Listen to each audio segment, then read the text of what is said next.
Hi, I'm Circe Olson Wessner. I'm the director of the Museum of the American Military Family in Tijeras, New Mexico, and this is our podcast, At Ease. Our guest today is children's book author Sarah Doran, who wrote The Peppered Sky. Hi, Sarah. Hi, thank you for having me. I'm so glad to be here. Well, I'm glad to have you too. I was so excited. I couldn't even remember the name of our museum. That's something, isn't it? That's not a bad problem to have. I guess not. Hey, so Sarah, let's just jump right into it. Let's start with your background first. You're a military brat, you're a veteran, you're a spouse. Yeah. Uh, I am all of those things, have been all of those things. Yes, I grew up the daughter of an Army chaplain. Mm, My dad was a chaplain in the Army from the time I was in first grade through my young adulthood. And he actually, before he was even an Army chaplain, he was in the Air Force for 7 years as an officer. mm, Um, and then there was a short time in the middle there where he was going to seminary to mm, become a chaplain. mm. So yes, I grew up my entire life as a military child, and then I joined the military myself when I was 21 years old. I married a service member, so we were dual military Mm, for most of our enlistment, and we both honorably discharged in 2013. So now we are both veterans. So what prompted you to join the military? I mean, some people just, I've had it. I'm done with the military life. Right. For me, I loved being a military kid. Mm, I embraced the adventure. I loved meeting new people and going new places and trying new cuisine. And I mm, mean, everything that you could possibly want in a military child, that was kind of who I was. And I just embraced it fully. Um, and so some people know this, some people don't. But when you are a dependent, mm. you can maintain your dependent status as long as you're in college, but once you reach a certain point in your life, the Right. military says, "Okay, you're no longer a dependent. We're taking your ID card." And that day had arrived for me, or it was getting ready to arrive for me, and I suddenly felt very stripped of my identity and who I had always been, and this access to my home, which was on post. Right. Regardless of which Right. post that was, Mm, that was my home and where I felt comfortable. And I kind of went into panic mode, like, oh no, how do I how do I fix this? I don't want to lose this mm, part of who I am. And one solution to that was joining the military. I didn't necessarily ever have the ambition originally to be in the military, but mm, I was working in a job as a young adult. It was very paycheck to paycheck, and I wanted to do something more with my life. And I said, I could probably do this.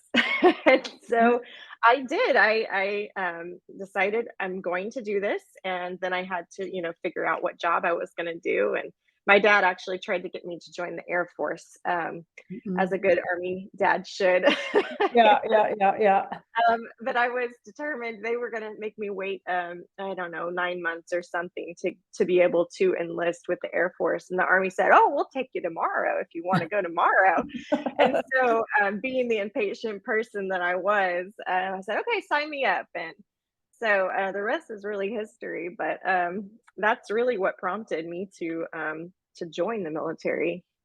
Well, I have a question that I want to follow up on that, but getting back to how you felt panic when were going to have your ID card taken away. I don't Mhm. know if you know, but April is the month of the military child, and Yes. the National Military Brats Day is April 30th. And Hmm. it is the last day of the month of the military child month, and the group of people that chose that day chose it specifically because it symbolizes the last time a brat, a military kid, will have an ID card. And so by putting it on the 30th of April, the last day of April, it kind of showed how symbolic to lose your ID card it really is. And so that's kind of Yes. a thing that that popped into when you were talking, that popped into my head. So the April 30th is the day because a lot of brats felt like what you did. Oh my gosh, I can't go home. I can't go see Yes, face, so right. there is a whole like trauma around this. There truly is. I had no idea, honestly, until I started doing some of these other podcasts. And Mm-mm-mm. I was on a podcast with Grace of a Military Child Mhm. Life, and she really resonated when I started bringing this up. She's like, "Yes, it truly does feel like an identity crisis Mm-mm. when you kind of reach that point." Or in her case, her dad had an accident, and so they got out rather quickly and unexpectedly. And so, anyway, it truly is kind of traumatic, I think, for somebody who's been raised in that culture and that community for the most of their life. Yeah. So speaking of being raised, you were raised a military child. Did that make your transition to soldier easier or harder? What do you think? I do think I had kind of a unique perspective when it came to becoming a soldier. I knew what it was like to be around uniforms Mhm. versus like my husband, who grew up a civilian and mostly around civilians his whole, Mhm. childhood. Mhm. And so there was a familiarity with being on post already and understanding that cultural and that environment that I do think set me up for success. And um, you would think I would know more about, the rank structures. I knew there were officers and enlisted, and there were warrant officers. Did I know the rank structure beyond that? No, that would have been helpful. Mm. I still remember being at the end of basic training, and my dad was there, and I guess he was friends with the general who was at basic training. And so after my graduation that day, he's like, "We're going to go meet the general." And I'm like, freaking out because this is a big deal. I'm a brand new private, Yep. and I'm trying to remember all these things that I just learned in training about, what's the proper etiquette and how do I stand and what's that guy's rank and all of this stuff. And it was just so like stressful. But overall, yes, I do think that being a military kid really did kind of help set me up for success. So and then marrying a soldier as well. Mm. I kind of had seen, my mom and dad's marriage through those transitions, the moving, the deployments, and the back and the forth, and just the on call and all of that. So I do think that it kind of helped me understand my role as a spouse and all of that as well. So yeah, to answer your question, I think it did. So what surprised you most when you became a spouse? What surprised you in your journey then? Because that would have been a different experience as well. Yeah, being dual military is definitely not for the faint of heart, especially if you're enlisted. Mm. We were specialists, and our unit was interesting.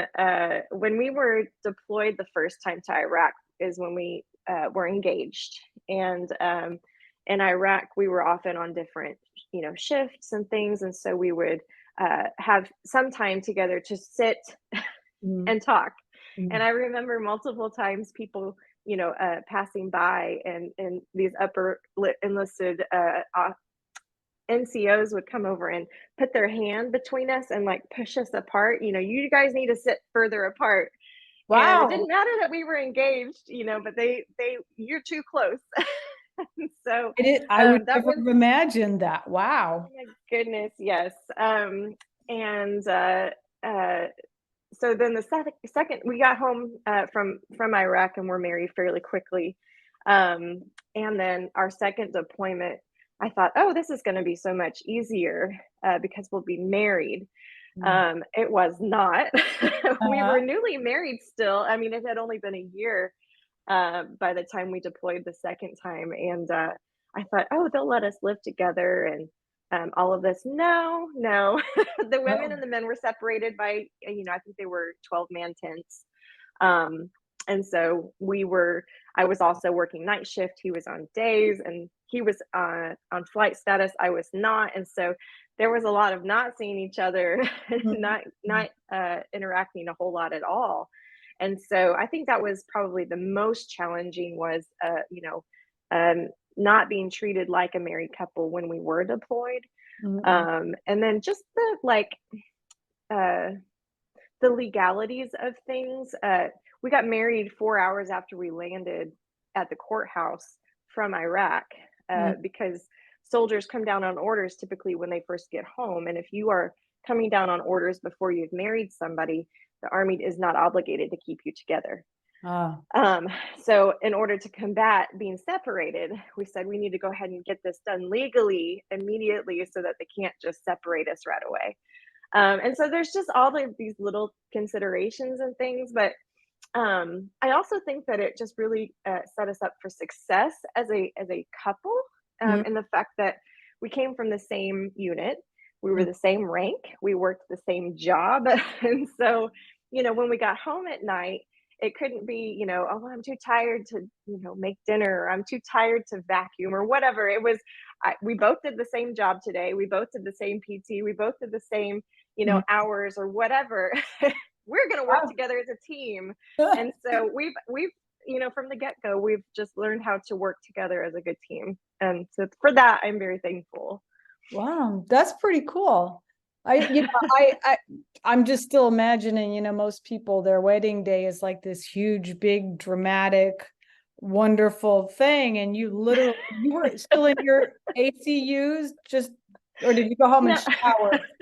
we did go home and shower first. So it was about 4 hours after we landed. And it was so funny because actually the story, I had to back up slightly. Before we came home from Iraq, about a week before we actually landed back in the States, we were supposed to leave. Mm. And we were waiting on our flight, and somebody came in and said, well, your flight's been canceled because of a volcano eruption in Iceland. And Oh, we all just thought they were joking. But this uh, is what happened in 2010. There was a giant eruption in Iceland that shut down mhm. flights for about a week. And so we were stranded in Iraq for about a week. Mm. And back home, our parents were waiting for us, but his parents had to go back to Oregon. Uh, So they had about 2 days left when we finally made it home. And we knew we needed to get married and we wanted them to be present for it. mm. And my dad, being a chaplain, was going to officiate.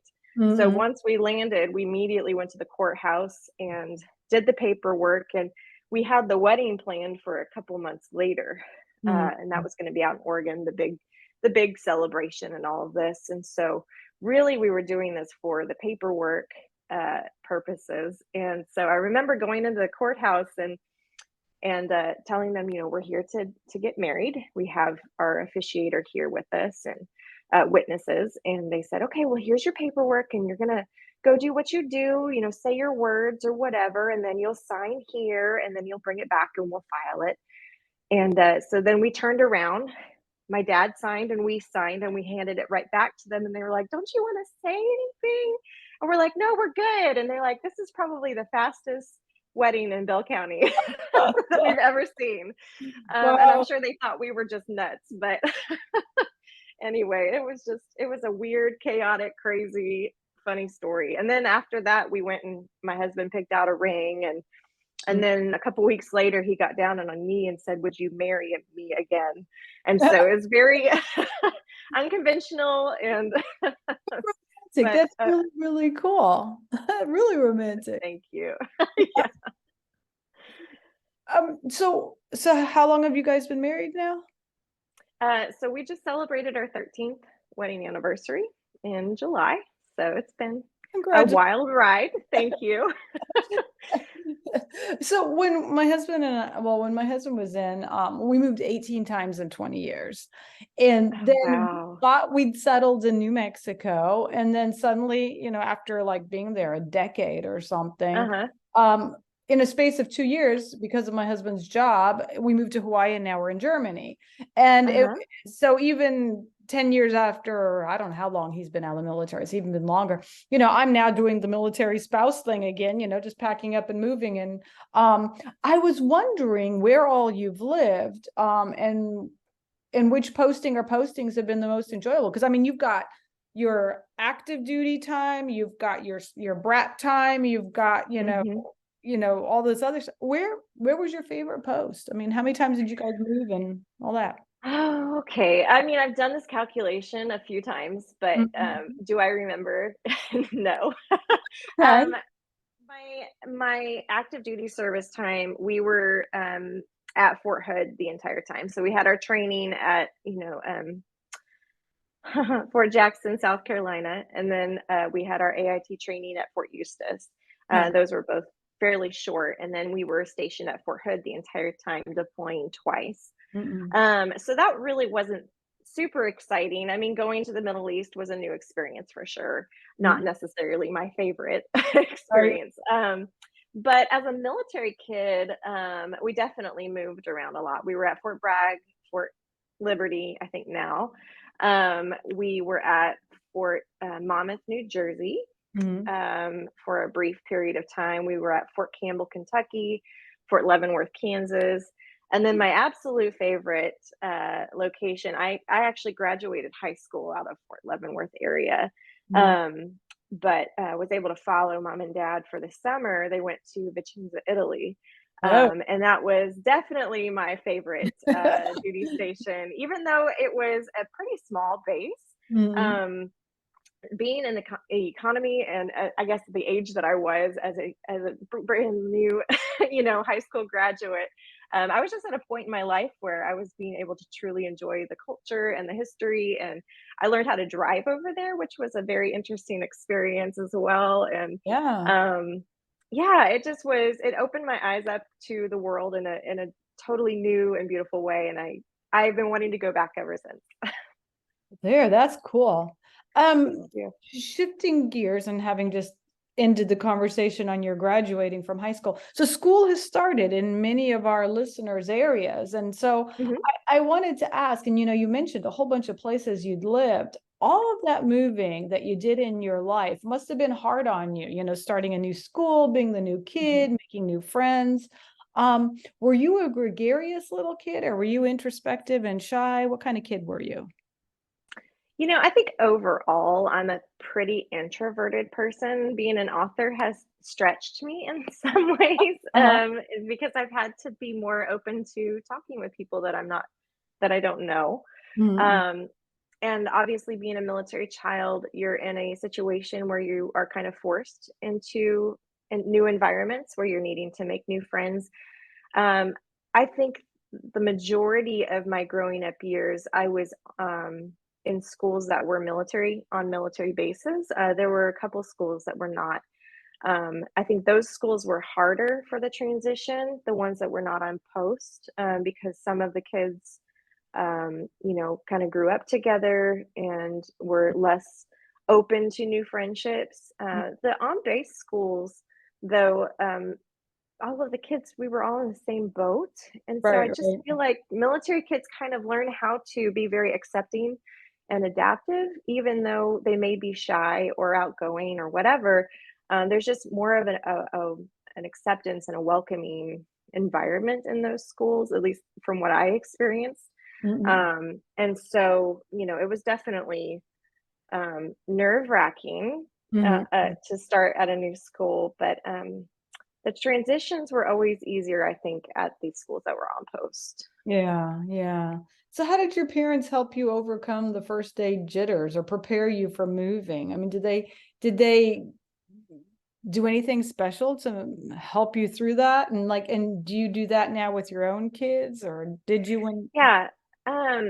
My parents always wanted to set us up for success. Mhm. And they always wanted to encourage us to be independent and to think things through. And so they were very good about um, communicating the reality of a situation Mhm. and trying to help us wrap our brain around what to expect.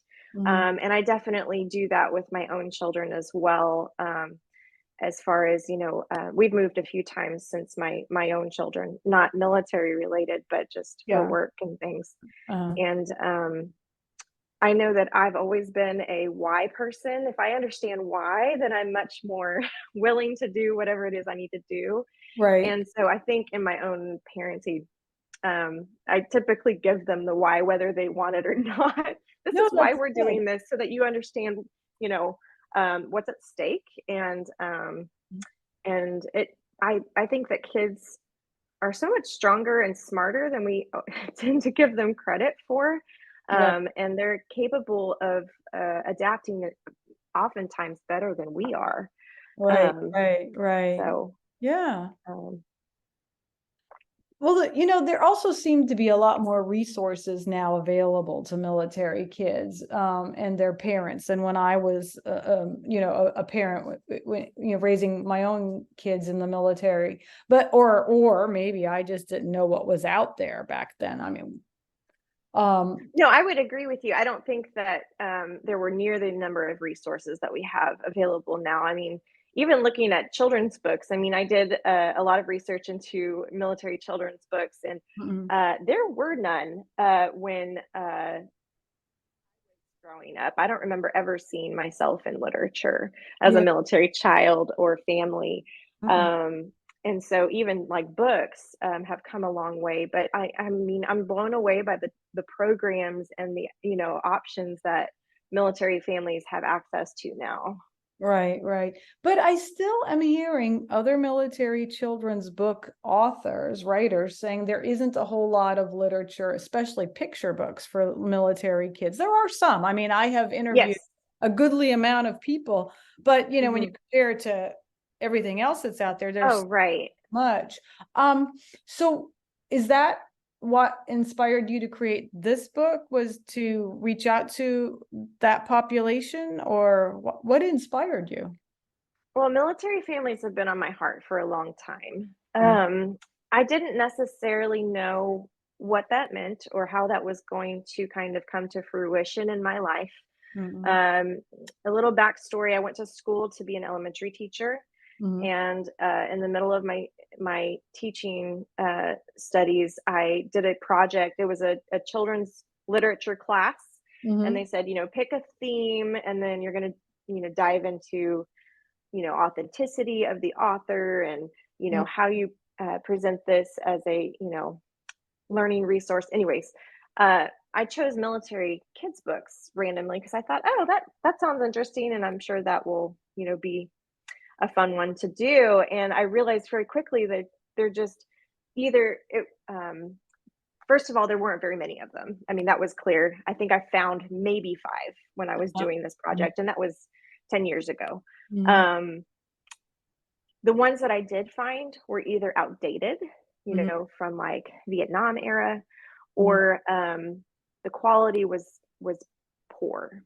mm, mm, And so that kind of sparked something. But at the time, I was just thinking, well, maybe I'll teach, at on post schools or something.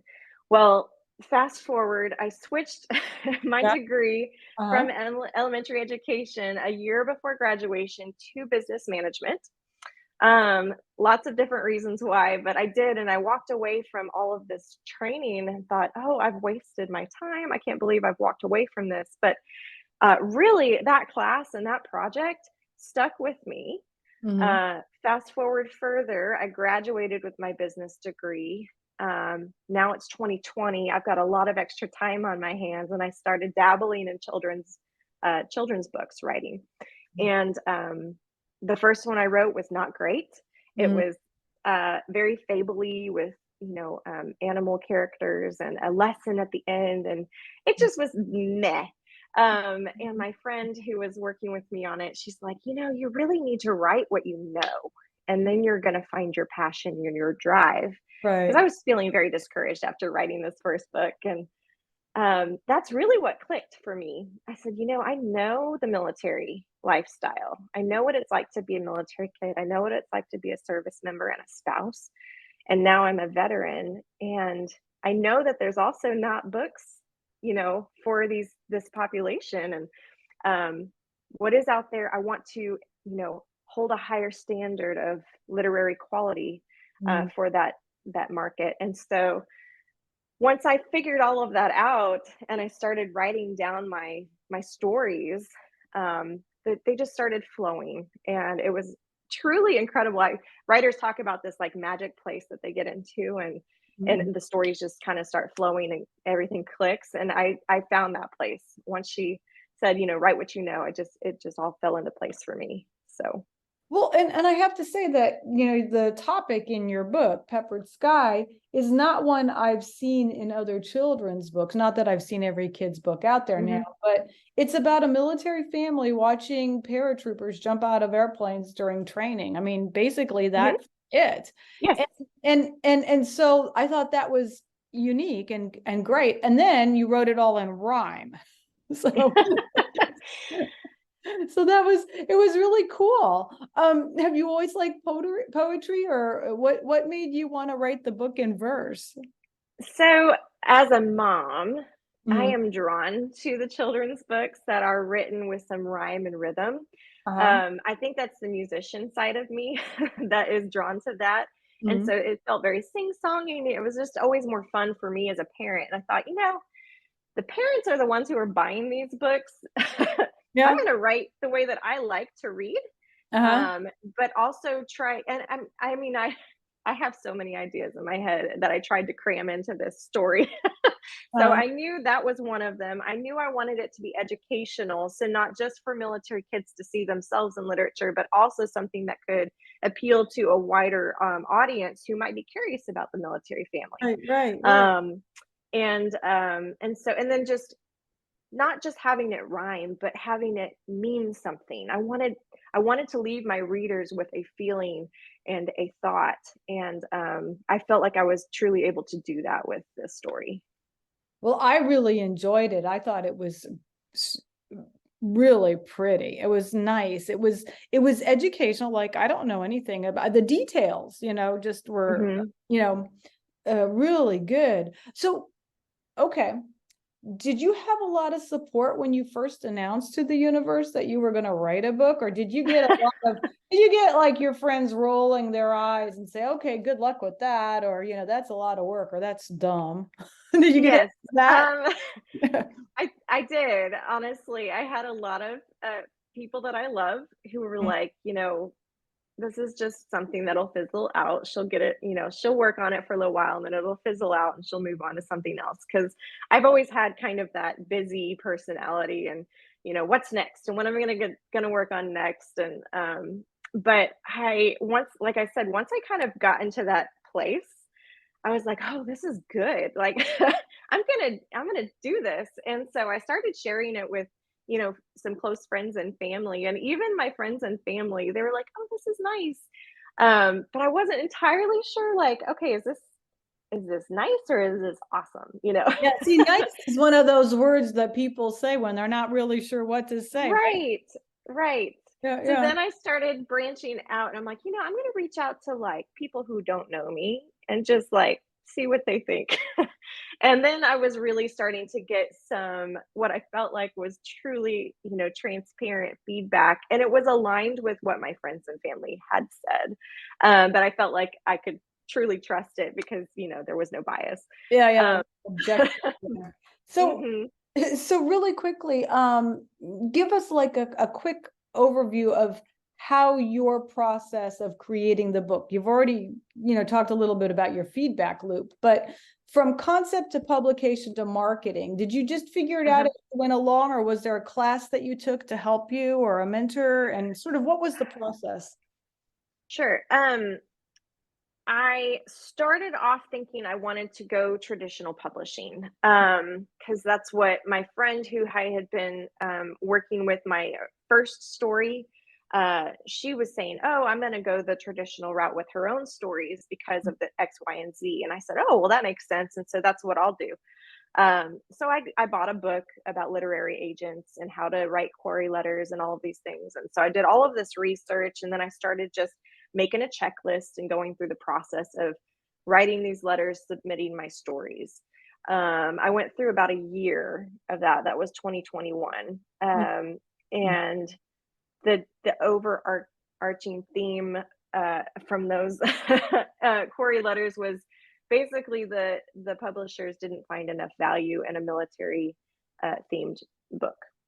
I don't know that it just would have made enough money for them to think that it was worth it, which is unfortunate because I really do think that there's a lot of value in this kind of story.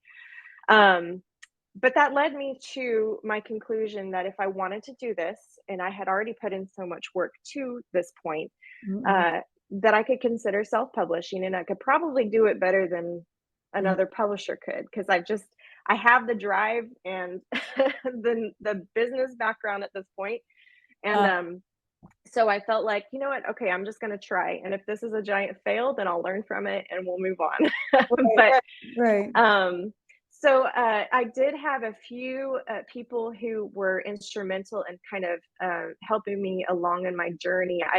I, in my research, I realized very quickly that if I wanted a quality illustrator, which is a very important part of a picture book, Mm. that I was going to need funding Yeah, because it's yeah, yeah. not free. So once I found an illustrator that I loved, I realized very quickly, well, we can't personally fund this project. There's just no way I can do this. And Right. so I started brainstorming, okay, what do I do? And my illustrator actually said, I've got this other client that I illustrated her book for, and she just ran a Kickstarter to fund her book. Mm. And, it's something you could consider. Let me connect you to her. So I met with Katie, was her name, another author, and she kind of ran me through. I mean, I picked her brain for a couple hours that day, asking her all of the questions. And I said, you know what, this is a very valid option for being able to raise this kind of funding to do this project. And if I'm going to do this project, I'm going to need the funding. Mm. So long story short, I ran a Kickstarter about a year ago. It was last July in 2022. Raised over $20,000, which was my funding goal, and we began the illustration process in August of last year. And so I had the funding at this point. I had the illustrator, I had a designer, and I knew which printer I wanted to use. Mm. And so once all of those pieces kind of fell into place, I did a lot of my research online with just, what can I Google, and joining Facebook groups for, young authors and aspiring authors, and was able to ask questions on there. Something that I learned in the military, I worked at ACS briefly, Mm-mm. and the biggest takeaway I took from that working that job was, if I don't have an answer, Mm. somebody out there does.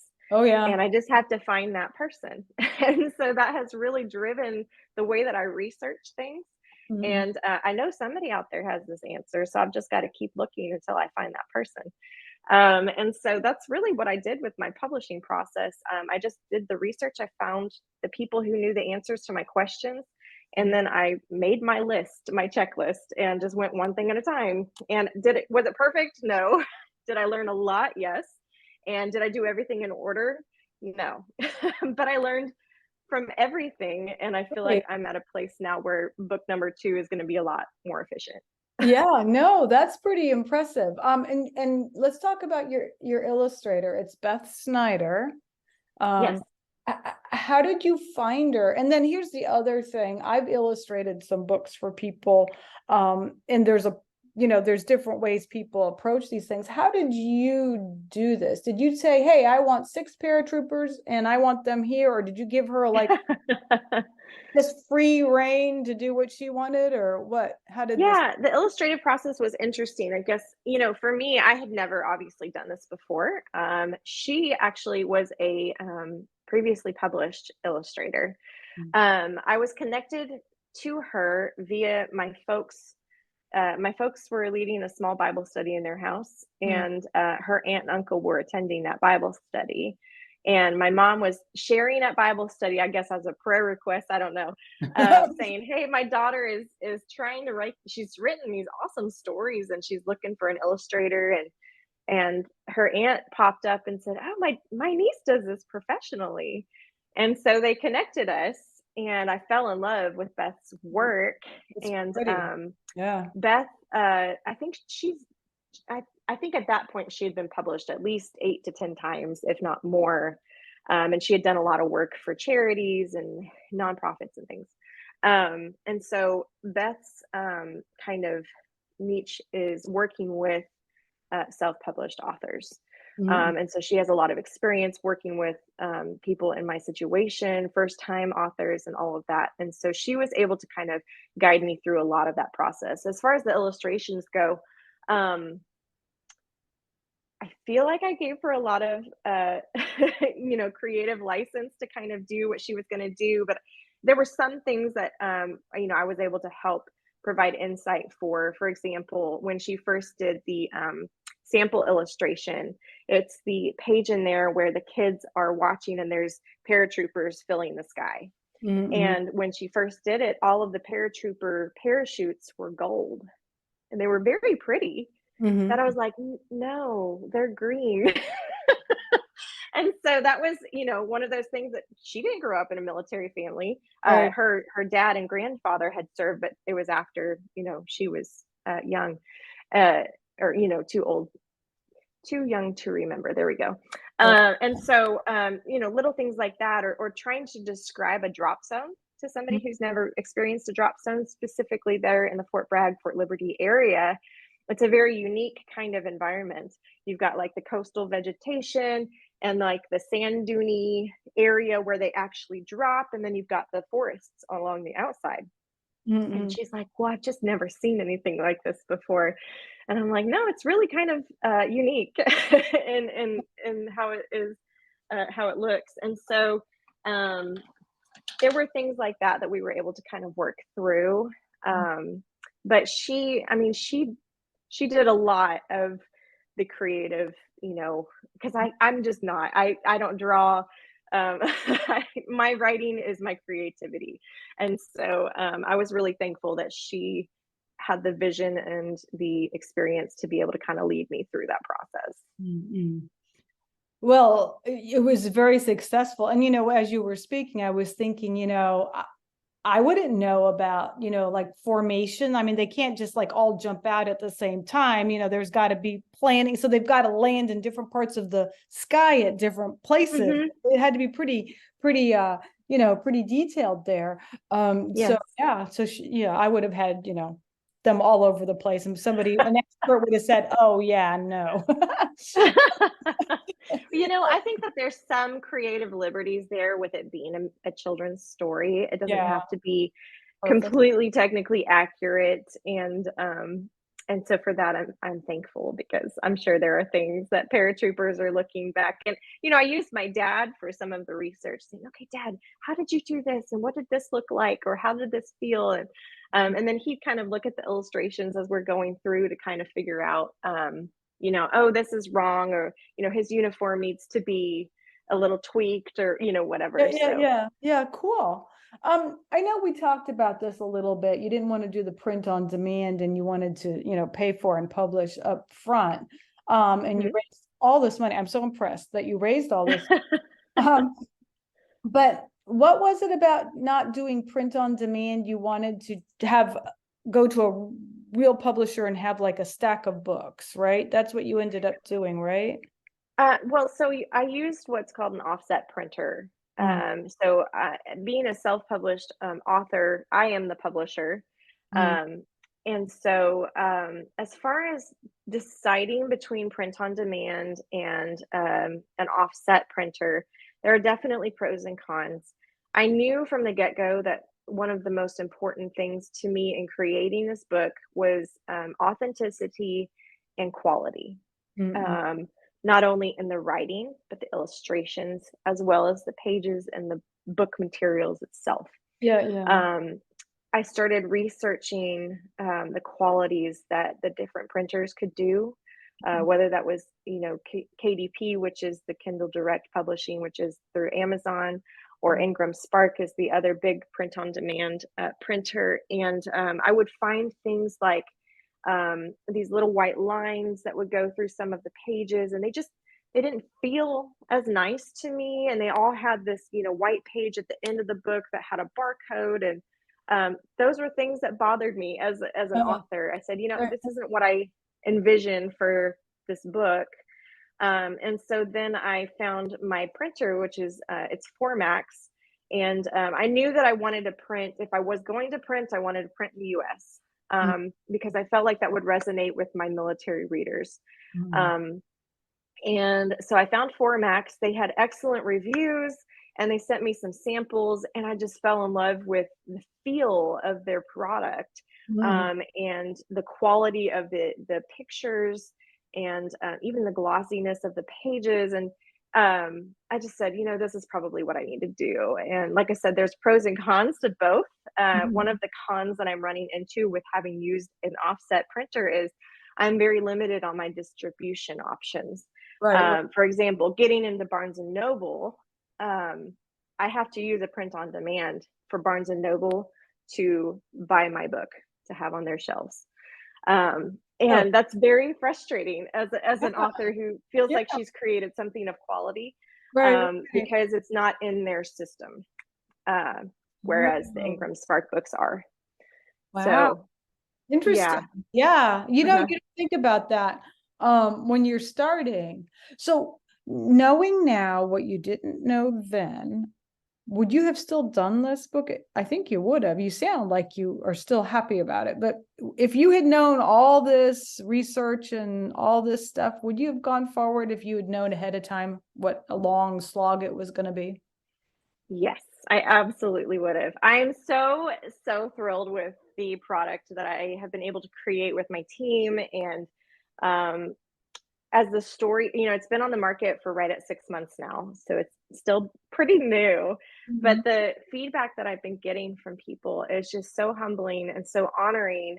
And military families are loving seeing their families represented in a quality book, Mhm. that their children are begging to read at bedtime. And um, civilian families are loving the educational aspect that helps their, a lot of teachers and librarians are coming to me saying, I love your lesson plan at the back of the book because it just really opens up the story to, extend beyond the story.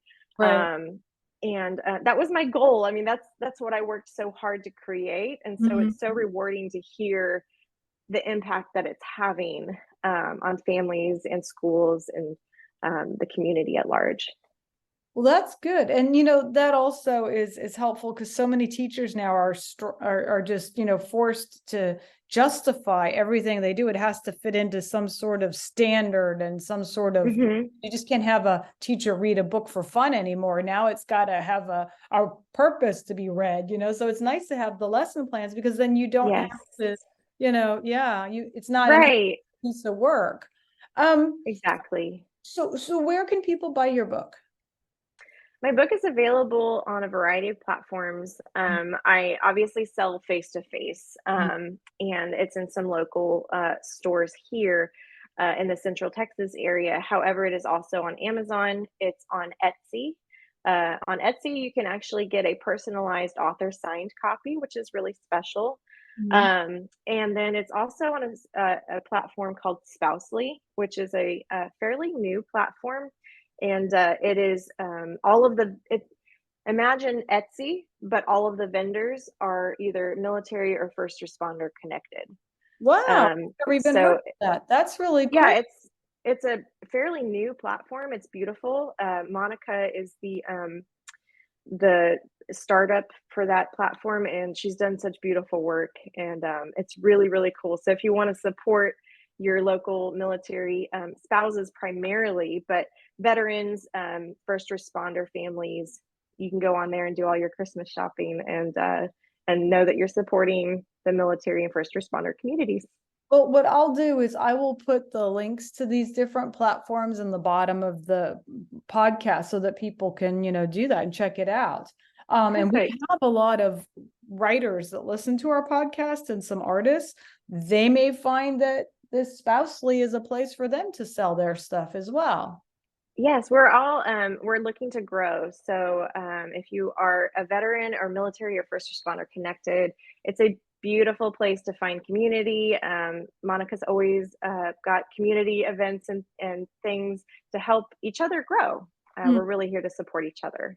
Okay, well, very cool. Well, we'll definitely put those on the bottom. So in the few minutes we have what else would you like our listeners to know? You're working on another book, right? You did. I am working on another book. I actually just started the process officially at the end of August.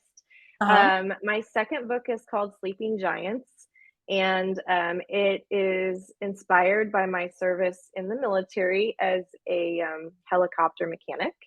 And Mhm. so the story itself is about a little boy named Finn, whose mom is an aircraft mechanic, Uh-huh. and they go to the hangar to do something, but you don't know what it is yet. Mhm. And while they're waiting for that, he gets to explore the helicopters that are there in the hangar. And those are the sleeping giants. Oh, And cool. so it's very imaginative. It's still written in the same rhyme and meter that my first story is. It will still have educational resources and an activity in the back, but it's definitely more imaginative. Definitely gets into the three Army helicopters, the Chinook, the Apache, and the Black Hawk. I was a Black Hawk mechanic, so it was a lot of fun to write. It's actually my husband's favorite story. Well, there. That sounds good. I look forward to seeing that. And when is that going to be out? Do you have an idea? So we are expecting it to be released next year. I'm hoping for summer of 24. Okay. Well, keep me posted. We'll do another podcast. Yeah, that would be great. I would love that. Yeah. Um, Well, so I wanted to thank our listeners for tuning in today, and also to let them know again that this podcast has been brought to you by the Museum of the American Military Family and Learning Center. And our podcasts are supported in part by New Mexico Arts, the New Mexico Humanities Council, Sandia Area Credit Union, and organizations like Military Brats Seal and Military Brats Registry. And it's been such a fun, interview today. Our thank guest has been you. Sarah Doran, and the author of The Peppered Sky and soon to be The Sleeping Giants. And so thank you, Sarah, for coming in. Thank And you for having me, and also for the work that y'all are doing. It's so honoring to see museums and outreaches that are specifically focused on military families. I mean, that's what I'm here to do. That's what y'all are here to do, and I know that the military community is thankful for our work. And so keep going. yeah, well, what is it? Failure is not an option, right? That's right, That's exactly. right. Well, it was great talking, and we'll definitely keep in touch. That sounds great. Thank you so much for having me.